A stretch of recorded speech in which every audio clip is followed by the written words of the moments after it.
No dia 1º de fevereiro de 1974, às 8h45 de uma chuvosa sexta-feira de manhã, um curto-circuito em um aparelho de ar-condicionado no 12º andar deu início a um devastador incêndio.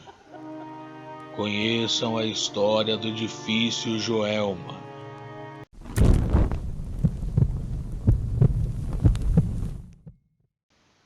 Concluída sua construção em 1972, o edifício Joelma foi imediatamente alugado ao Banco Crefisul de Investimentos. No início de 1974, a empresa ainda terminava a transferência de seus departamentos. Logo após o curto-circuito, o incêndio rapidamente se espalhou pelos demais pavimentos. As salas e escritórios do Joelma eram configurados por divisórias, com móveis de madeira, pisos acarpetados, cortinas de tecido e forros internos de fibra sintética. Essa condição contribuiu de certa maneira para o alastramento incontrolável das chamas. 15 minutos após o curto-circuito, já era impossível descer as escadas. Muitas pessoas ainda conseguiram se salvar ao contrariar as normas básicas e descer pelos elevadores, mas estes também logo deixaram de funcionar, quando as chamas provocaram a pane no sistema elétrico dos aparelhos. Nos braços da mãe, que saltou para a morte no 15º andar, uma criança de 1 ano e meio foi salva do incidente. A multidão acompanhou o salto bem em frente ao prédio.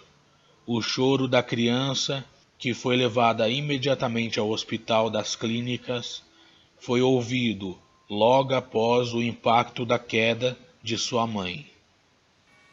No último andar, segundo o depoimento de Ivan Augusto Pires, coordenador de serviço de transportes da Câmara, um rapaz jogou-se ao chão e aproximou-se engatinhando da borda do terraço, mas uma labareda fez com que ele escorregasse e ficasse suspenso no ar, segurando no parapeito até não aguentar mais e despencar na rua. Os helicópteros não conseguiam pousar no terraço escaldante. As escadas dos caminhões dos bombeiros, de 40 metros, não chegavam aos andares mais altos. No 20º andar, 6 pessoas se equilibravam em um pequeno patamar. Embaixo, os bombeiros acenavam e pediam calma. O fogo acabou. Só um pouco mais de paciência, gritava um policial por um megafone. Outros pintaram no amarelo muito vivo, sobre grandes faixas de pano: o fogo já apagou. E coragem, vamos salvá-los. O som do megafone aparentemente não chegou a eles, mas ao ver as faixas, um dos rapazes fez um sinal de positivo com o polegar, puxou um lençol verde e acenou. Apenas às 14h20, todos os sobreviventes haviam sido resgatados. Hoje, o prédio se chama Edifício Praça da Bandeira.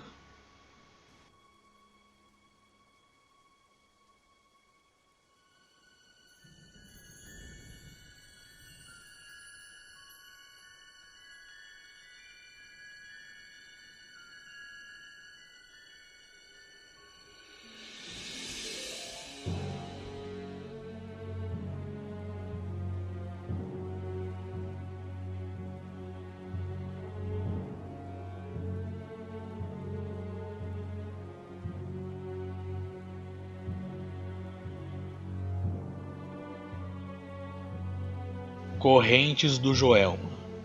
A lenda que diz que antigamente o edifício Joelma servia como um local de castigo para escravos que eram rebeldes entre o século XVIII e XIX. E dizem que hoje se pode ouvir correntes se arrastando pelos seus corredores. Crime do Poço.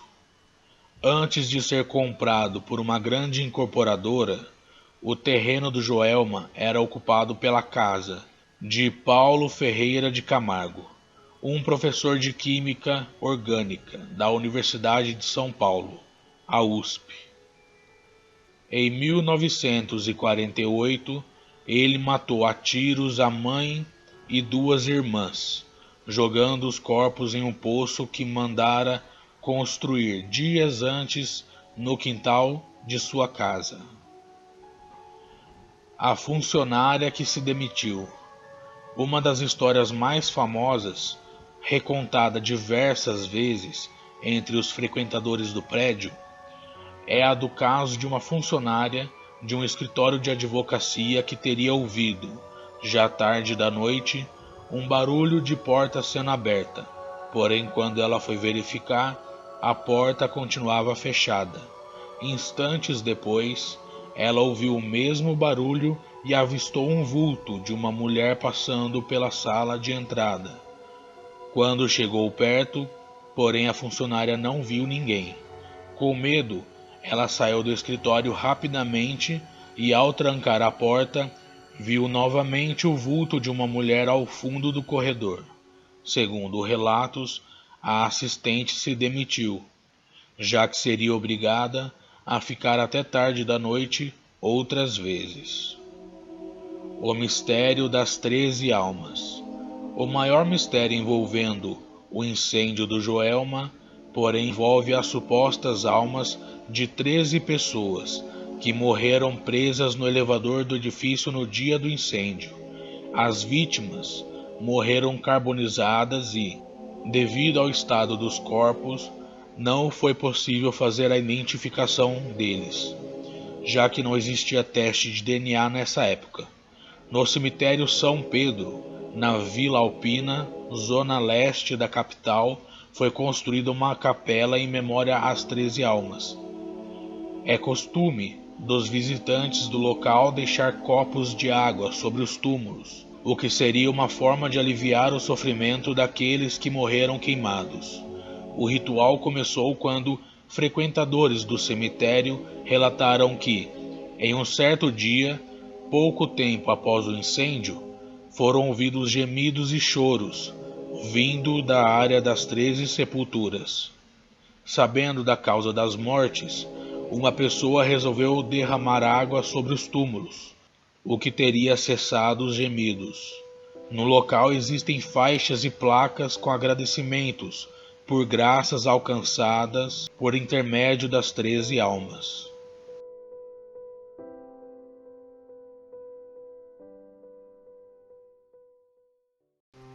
E aí, entidades? O que acham que acontece no edifício hoje em dia? Comenta aí. Eu vou deixar aqui no card uma playlist com mais histórias interessantes. E quem gostou do vídeo e quer ajudar, se inscreva no canal, ative o sininho e deixe o like. Eu vou ficando por aqui. Nos vemos no próximo vídeo. Bons sonhos!